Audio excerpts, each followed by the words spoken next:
আজকে থেকে বন্ধ ঘোষণা করা হলো।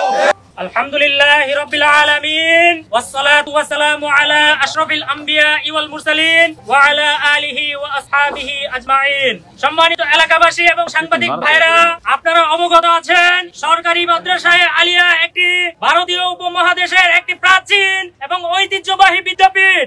আলিয়া এই বাংলার জমিনে দ্বীনি ইলম এবং ইসলামী শিক্ষার ধারক এবং বাহক। আমরা দেখতে পাচ্ছি এই সরকারি মাদ্রাসা আলিয়াকে বিভিন্ন দিক থেকে চক্রান্ত করা হচ্ছে।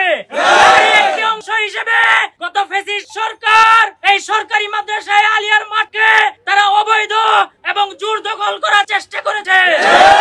আপনারা জানেন আমাদের যে পিলখানা হত্যাকাণ্ড হয়েছিল তার বিচার সুবিধার্থে এই সরকারি মাদ্রাসা আলিয়ার কাছে আইন মন্ত্রণালয় এবং স্বরাষ্ট্র মন্ত্রণালয় এখানে তারা একটা দাবি নিয়ে আসছিল যে এখানে যেহেতু পুরাতন কেন্দ্রীয় কারাগার, আমাদের বিচার এবং সুষ্ঠু ন্যায় বিচার করার জন্য আপনাদের মাঠের একাংশ আমাদের অস্থায়ীভাবে একটা আদালত ভবন নির্মাণের প্রয়োজন।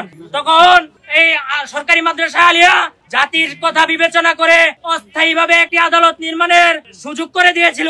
কিন্তু এই সুযোগ মাত্র অল্প কয়েকদিনের ছিল, 5 বছরের জন্য, যেটা 16 সাল পর্যন্ত মেয়াদ ছিল।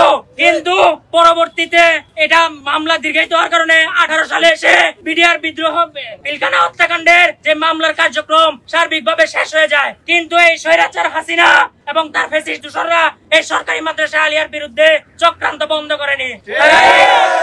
তারা এই মাঠকে, তারা এই অস্থায়ী আদালতকে সরিয়ে নিবে বলেও বারবার সরিয়ে নেয়। তারা এখানে দেশনেত্রী বেগম খালেদা জিয়া এবং জাতির নয়নের মণি আল্লামা দেলোয়ার হোসেন সাঈদীর বিচারের প্রহসনের বিচারের নামে এখানে তারা আদালত দীর্ঘস্থায়ী করেছে। ফ্যাসিস্ট হাসিনার পতনের পর আমরা আর এই আদালত ভবন এখানে দেখতে চাই না। এই আদালত আজকে থেকে বন্ধ ঘোষণা করা হলো। এলাকাবাসী বলতে চাই এখানে আর কোনো আদালত করতে দেওয়া হবে না, আর কোনো বিচারিক কার্যক্রম করতে দেওয়া হবে না। এই আসুক, আমরা ছাত্র সমাজ এবং এলাকাবাসীদেরকে নিয়ে এই অস্থায়ী আদালত প্রতিহত করবো ইনশাআল্লাহ। এই বলে আমি আমার বক্তব্য শেষ করছি।